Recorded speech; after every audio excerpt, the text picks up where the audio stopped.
नमस्कार, बहुत स्वागत है आप सबका। मैं हूं पुनीत पाठक और दिन भर की प्रदेश की बड़ी खबरें विस्तार से आपको दिखाएंगे। किर्गिस्तान से इंदौर पहुंच चुकी है फ्लाइट, ये बड़ी खबर। वंदे भारत मिशन के तहत एक और फ्लाइट इंदौर पहुंची है। 145 यात्रियों को लेकर एयर इंडिया की फ्लाइट ने लैंड किया। इंदौर जिले के यात्री निजी होटल में क्वारंटाइन होंगे। बड़ी खबर, किर्गिस्तान से इंदौर पहुंची एक फ्लाइट। वंदे भारत मिशन के तहत फिर से फ्लाइट के द्वारा विदेश से 145 यात्री एयर इंडिया की फ्लाइट से यहां लैंड किए। दीपक यादव हमारे सहयोगी जुड़ गए हमारे साथ इंदौर से। दीपक, अपडेट दीजिएगा। देखिए पुनीत, बिल्कुल वंदे भारत मिशन के तहत ये लगातार 10 से ज्यादा ये फ्लाइट थी जो कि आज पहुंची है। और इसमें किर्गिस्तान के करीब 145 यात्री जो है किर्गिस्तान से इंदौर पहुंचे। इनमें से जो इंदौर जिले से संबंधित यात्री हैं उन्हें यहाँ पर निजी होटल में क्वारंटाइन किया जाएगा। इसके अलावा जो अन्य जिलों के यात्री हैं उनके संबंधित जिला अधिकारी को सूचना देने के बाद उन्हें भी क्वारंटाइन होने की हिदायत दी गई है। तो लगातार जो विदेश में पढ़ने वाले छात्र हैं, इसमें खासतौर पर MBBS करने वाले छात्र हैं जो लगातार अब जो किर्गिस्तान से और अन्य विदेश से यहाँ पर पहुंच रहे हैं, उन यात्रियों में से एक फ्लाइट वंदे भारत मिशन के तहत पहुंची है। और उनमें से 145 यात्री हैं जिनमें से जो इंदौर जिले से संबंधित यात्री हैं उन्हें निजी होटल में क्वारंटाइन किया जाएगा। ये 8:45 पर ये फ्लाइट इंदौर एयरपोर्ट पर पहुंची है। और फिलहाल जो यात्री हैं वो यहाँ से अलग अलग स्थानों के लिए, गंतव्य के लिए जा भी रहे हैं। इसके अलावा जो इंदौर जिले के संबंधित यात्री हैं उन्हें निजी होटल में पहुंचाया जा रहा है। बहुत शुक्रिया आपका इस जानकारी के लिए। तो दीपक हमको बता रहे थे कि 145 यात्री लेकर आई है एयर इंडिया की फ्लाइट। इंदौर जिले के जो यात्री हैं उनको निजी होटल में क्वारंटाइन किया जाएगा। मध्य प्रदेश में आम लोगों के साथ साथ अब नेताओं और VVIPs को भी कोरोना ने नहीं बख्शा है। कोरोना की चपेट में वो आ रहे हैं। विधायक, मंत्री से लेकर मुख्यमंत्री और बीजेपी प्रदेश अध्यक्ष तक कोई भी कोरोना से अछूता नहीं दिख रहा।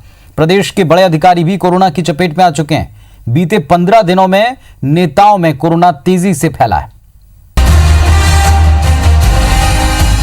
मध्य प्रदेश में चल रहे कोरोना किल अभियान के बीच संक्रमण ने आम लोगों के साथ ही VVIP को भी अपनी चपेट में लेना शुरू कर दिया है। करीब हर दिन प्रदेश के किसी न किसी बड़े नेता के कोरोना संक्रमित होने की खबर मिल रही है। बड़े नेताओं में पहले ज्योतिरादित्य सिंधिया कोरोना पॉजिटिव आए। इसके बाद अब मुख्यमंत्री शिवराज सिंह चौहान संक्रमण का इलाज करा रहे हैं। बीजेपी प्रदेश अध्यक्ष VD शर्मा भी कोरोना पॉजिटिव निकले हैं। बीजेपी के संगठन महामंत्री सुहास भगत की रिपोर्ट भी पॉजिटिव आई है। जल संसाधन मंत्री तुलसी सिलावट और उनकी पत्नी भी कोरोना पॉजिटिव पाए गए हैं। सहकारिता मंत्री अरविंद भदौरिया और राज्य मंत्री रामखिलावन पटेल भी कोरोना संक्रमित हैं। बीजेपी के संगठन मंत्री आशुतोष तिवारी, पूर्व MLA रघुराज कंसाना और विधायक गिरीश गौतम की पत्नी भी संक्रमण की चपेट में हैं। CM और तीन मंत्रियों और विधायकों के संक्रमित होने के बाद उनके संपर्क में आए बाकी नेताओं में भी कोरोना संक्रमण का खतरा बढ़ गया है। सरकार का कहना है कि कोरोना जाति, धर्म, अमीर गरीब देखकर नहीं होता। कांग्रेस के लोगों को भी हो रहा है और भाजपा के लोगों को भी हो रहा है, आम जन को भी हो रहा है। देखिए, बीमारी कोई भी हो, ये पार्टी देख के नहीं आती, जाति देख के नहीं आती, गरीबी और अमीरी देख के नहीं आती। रोग है, रोग के उपचार के बारे में कांग्रेस चिंता करे वो तो समझ में आता है। खुद जुलूस निकाला इंदौर में तो काय का सोशल डिस्टेंसिंग का पालन किया था। हम पर उंगली उठाने वालों 3 उंगली आपकी तरफ उठ रही। इससे पहले की बात करें तो मंत्री बनने से पहले विधायक OP सकलेचा कोरोना संक्रमित हो चुके हैं।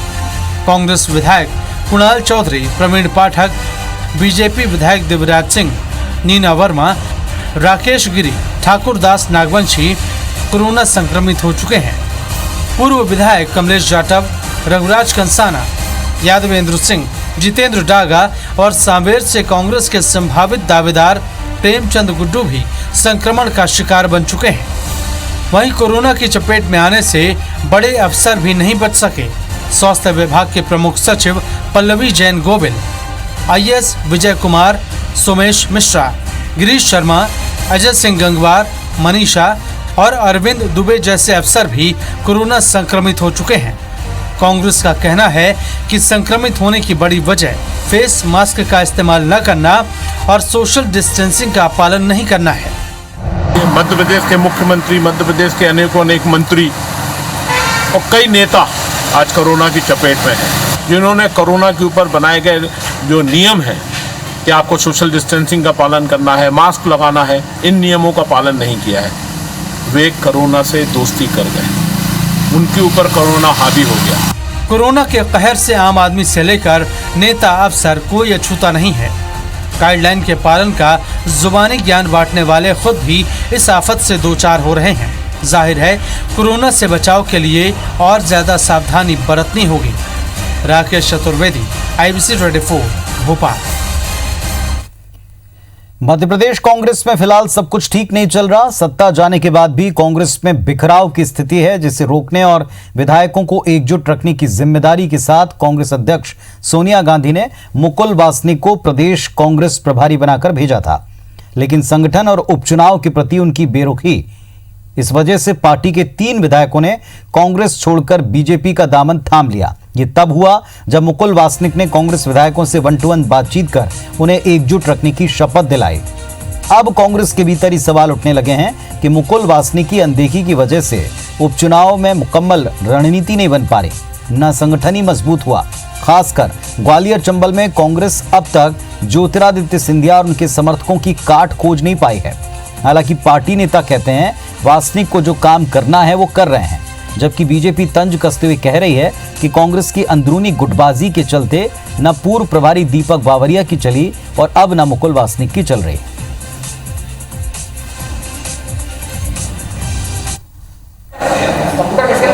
वो राजनीति का वो प्रभारी बन के आए हैं और मैं समझता हूँ कि जितना वो मध्य प्रदेश के लोगों को जानते हैं और कोई नेता शायद नहीं जानते होंगे। 1-to-1 2-3 विधायक जिन्हें अपने क्षेत्र की पता था कि हमें अब जनता पसंद नहीं कर रही है, हम जीतने वाले नहीं हैं, ये लोग छोड़ के गए। और नए प्रदेश के प्रभारी जो उनके मुकुल वासनिक, जिसे उनके ही नेता सोनिया गांधी जी का तुरुपका इक्का कहते थे, उनके आने के बाद में न केवल कांग्रेस के विधायक कांग्रेस को छोड़ रहे हैं, बल्कि आपस में भी सिर पटोबल हो रही है, ग्रोहबंदी और गोलबंदी हो रही है।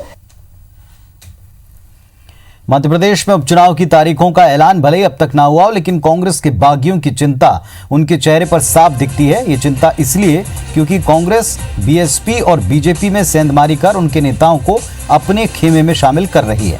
ऐसे में कांग्रेस के बागी भले ही बीजेपी में चले गए हों, लेकिन वो चाहते हैं कि कांग्रेस अपने ही कार्यकर्ता को टिकट दें, क्योंकि बीएसपी या बीजेपी से कांग्रेस में आने वाले नेता कहीं ना कहीं बागी नेताओं को टक्कर देने के साथ साथ पटकनी देने का दम भी रखते हैं। कांग्रेस का बागी नेता अपनी सीट पर ध्यान लगाए। हमारे टिकट 3 सर्वे के बाद मिलेंगे, वो भी जिताऊ उम्मीदवार को, ये तर्क दिया जा रहा है। वो जो कह रहे हैं ना, पता नहीं वो भी तो खरीद रहे हैं ना किसी को, काऊ को बीएसपी में से खरीद रहे हैं, काऊ को बीजेपी में से बीजेपी वालों को बुला रहे हैं, काऊ को बुला रहे हैं। वो कौन से अपने स्थायी कांग्रेसियों को टिकट दे रहे हैं? क्या करेरा में वो अपने कांग्रेसी को टिकट दे रहे हैं, किसी को डबरा में अपने कांग्रेसी को टिकट दे रहे, कभी बीएसपी की तलाश रहे, कभी बीजेपी तलाश रहे। धोखा दे के चले गए हो, अब इंटरफियर करना बंद करो। प्रत्याशी वो आएगा जो आपको शिकस्त देगा, प्रत्याशी वो आएगा जो चुन के विधायक बनेगा और आगे चल के मंत्री बनेगा। ये आप लोगों की जिंदगी, इन लोगों की बस 1-2 महीने की बची है। सांवेर उपचुनाव में बीजेपी के संभावित प्रत्याशी और कैबिनेट मंत्री तुलसी सिलावट फिलहाल कोरोना संक्रमित हैं, लेकिन कांग्रेस उनकी घेराबंदी का कोई मौका छोड़ नहीं रही। कांग्रेस तुलसी सिलावट के बयानों को उनके खिलाफ हथियार बनाने में जुटी है। कई मौकों पर तुलसी सिलावट के बयान या फिर उनकी जुबान फिसलने से बीजेपी की फजीहत हुई। ऐसे में कांग्रेस ने तुलसी सिलावट के बयानों की मॉनिटरिंग करने के लिए एक स्पेशल टीम बना दी है, जो तुलसी सिलावट के हर सार्वजनिक कार्यक्रम के दौरान उनके दिए बयानों की मॉनिटरिंग करेगी और बयानों में छोटी से छोटी गड़बड़ी को जनता के बीच लाने का काम करेगी। बीजेपी ने कांग्रेस की इस रणनीति पर पलटवार किया। बीजेपी का कहना है कि जनता तुलसी सिलावट के भाव को समझती है, किसी भी व्यक्ति की जुबान फिसल सकती है। तुलसी सिलावट जी को यही नहीं मालूम कि उनको क्या बोलना और क्या नहीं बोलना। कल ही उन्होंने ज्योतिरादित्य सिंधिया को इस प्रदेश का मुख्यमंत्री बना दिया। सोचने की बात है वो इतने घबरा गए चुनाव से क्योंकि उन्होंने गद्दारी करी। उन्होंने अपनी माँ को बेचा, कांग्रेस को बेचा वो बेच के भारतीय जनता पार्टी में चले गए। तुलसी सिलावट जी का बयान था, वो ये बोलना चाह रहे थे कि मुख्यमंत्री जी और ज्योतिरादित्य जी, वो और शब्द जो है वो फ्लो के कारण सुनाई नहीं दिया या बोल नहीं पाए। तो बहुत सामान्य सा विषय, मुझे लगता है कि इसको बहुत ज़्यादा तूल देने की आवश्यकता नहीं है। मध्य प्रदेश सरकार में पीएचई मंत्री ऐदल सिंह कंसाना ने पूर्व मंत्री जीतू पटवारी के बहाने कांग्रेस में गुटबाजी का आरोप लगाया। मंत्री ने कहा, कांग्रेस में इस कदर खींचतान मची है कि एक बार का मंत्री कमलनाथ और दिग्विजय सिंह को छोड़कर प्रदेश की कमान संभालना चाह रहा है। उन्होंने कहा कि जीतू पटवारी को इंदौर के अलावा कोई नहीं जानता, पहली बार में कैबिनेट मंत्री बन गए, इसीलिए दोनों नेताओं को अलग कर रहे हैं। उन्होंने कहा कि चंबल अंचल में जीतू पटवारी और कांग्रेस के किसी नेता का कोई वजूद नहीं है, वो चाहे कितनी ही दौरे कर लें, कोई फर्क नहीं पड़ता। और ठीक है, हीरो बनना चाहता है, आ जाओ भैया, अच्छी बात है। कांग्रेस में इस कदर ये हालत हो रही है, इंदौर में जरूर लोग जानते हैं, बाकी जीतू पटवारी को कौन जाना है, क्या इनका वजूद है, कुछ नहीं, नेवर।